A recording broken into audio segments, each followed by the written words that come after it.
शिव पुराण परिचय का अध्याय दूसरा। साध्य साधन आदि का विचार रूप तथा श्रवण कीर्तन और मनन इन तीनों साधकों की श्रेष्ठता का प्रतिपादन। व्यास जी कहते हैं, सुध जी का यह वचन सुनकर वे सब महर्षि बोले, अब आप हमें वेदांत स्वरूप अद्भुत शिव पुराण की कथा सुनाइए। सुध जी ने कहा, आप सब महर्षि गण रोग शोक से रहित कल्याणमय भगवान शिव का स्मरण करके पुराण प्रवर शिव पुराण की जो वेद के सार तत्व प्रकट हुआ है कथा सुनाइए। शिव पुराण में भक्ति ज्ञान और वैराग्य इन तीनों का प्रतिपूर्वक ज्ञान किया गया है और वेदांत वेद सद्भुत वस्तु का विशेष रूप से वर्णन है। ईश्वर वर्तमान कल्प में जब सृष्टि कर्म आरंभ हुआ था उन दिनों 6 कुलों के महर्षि परस्पर वाद विवाद करते हुए कहने लगे, अमुक वस्तु का सबसे उत्कृष्ट है और अमुक नहीं है।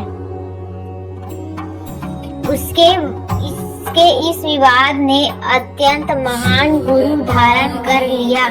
तब वे सब के सब अपनी शंका के समाधान के लिए सृष्टिकर्ता विनाशी ब्रह्मा जी के पास गए और हाथ जोड़कर विनय भारी वाणी से बोले, प्रभु आप संपूर्ण जगत को धारण पोषण करने वाले तथा समस्त कारणों के भी कारण हैं।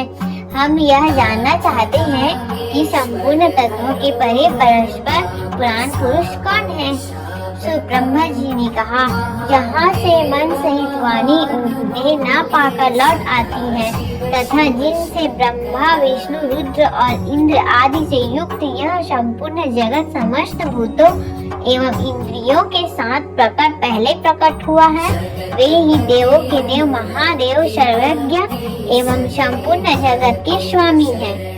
ये सब सबसे उत्कृष्ट है। भक्ति से ही इनका साक्षात्कार होता है, दूसरे किसी उपाय से नहीं। किन्हीं इनका दर्शन नहीं होता। रुद्र हरि हर तथा अन्य देवेश्वर सदा उत्तम भक्ति भाव से उनका दर्शन करना चाहते हैं। भगवान शिव में भक्ति होने से मनुष्य संसार बंधन से मुक्त हो जाता है।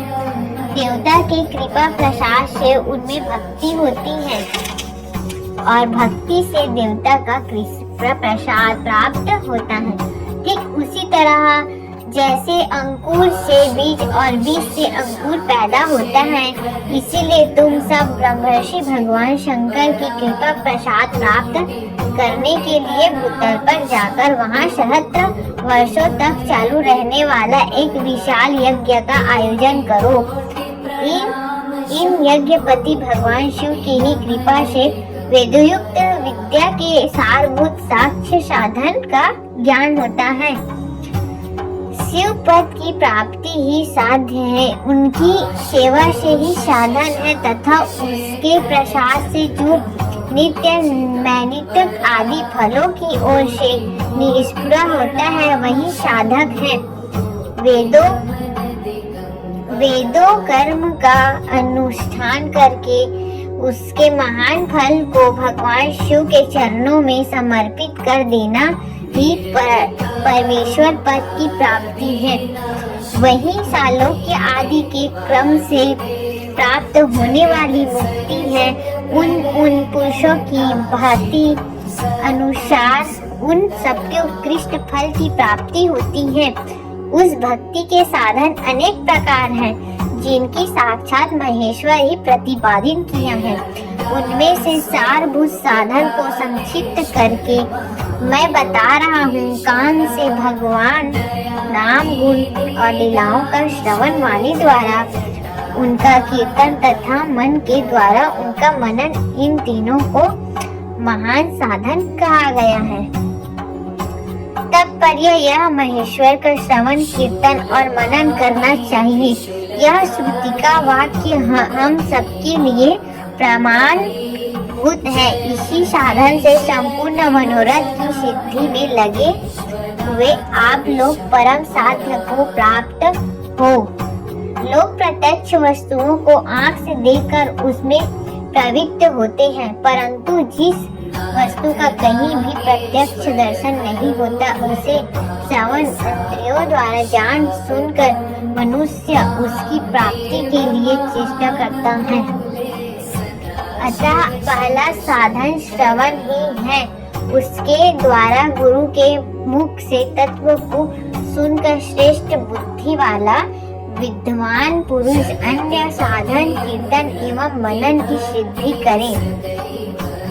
क्रमशः मनन पर्याद इस साधन की अच्छी तरह साधना पर लेने पर उससे द्वारा सालोच्य आदि के क्रम से धीरे धीरे भगवान शिव को सहयोग प्राप्त होता है।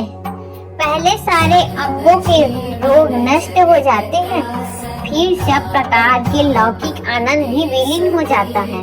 भगवान शंकर की पूजा उसमें नामों के जाप तथा उनके गुणों रूप से विलास और नामों की युक्ति परायण चित्त के द्वारा जो निरंतर परिशोधन का चिंतन होता है उसी को मनन कहा गया है।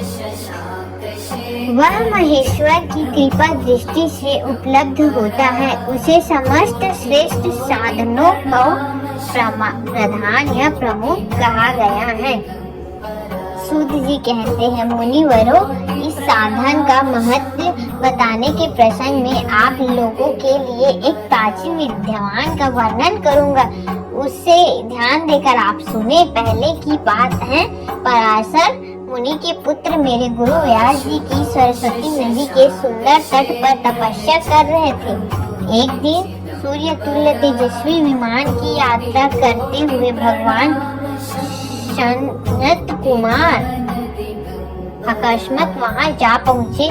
उन्होंने मेरे गुरु को वहां देखा। वे ध्यान में मग्न थे। उससे जगने पर उन्होंने ब्रह्मपुत्र सनत कुमार को अपने सामने उपस्थित देखा। देखकर वे बड़े वेग और उठे और उसके चरणों को प्रणाम करके मुनि उन्हें अर्घ्य दिया और देवताओं के बैठने योग्य आसन भी अर्पित किया। तब प्रसन्न हुए भगवान सनत कुमार विनीत भाव से खड़े हुए व्यास जी से गंभीर वाणी से बोले, मुने तुम सत्य वस्तु का चिंतन करो। वह सत्य पदार्थ भगवान शिव ही है जो तुम्हारे तत्काल विषय होंगे। भगवान शंकर का श्रवण कीर्तन मनन एक ये तीनों महत्तर साधन कर रह गए।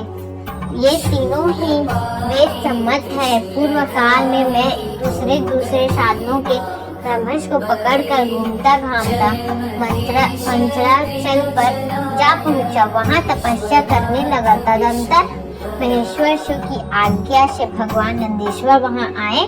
उनकी मुझ पर बड़ी दया थी। वे सबके साक्षी तथा शिव गणों के स्वामी भगवान नंदीश्वर मुझे स्नेह पूर्वक मुक्ति का उत्तम साधन बताते हुए बोले, भगवान शंकर का श्रवण कीर्तन और मनन ये तीनों साधन वेद सम्मत है और मुक्ति के साक्षात कारण है। यह बात स्वयं भगवान शिव ने मुझसे कही है। यह ब्राह्मण तुम श्रवण आदि तीनों साधनों का ही अनुष्ठान करो। व्यास जी से ये बराबर ऐसा कहकर अनुगामी सहित ब्रह्मपुत्र सनत कुमार परम सुंदर ब्राह्मण धाम को चले गए। इस प्रकार पूर्व काल के उस उत्तम वृत्तांत का मैंने संक्षिप्त से वर्णन किया।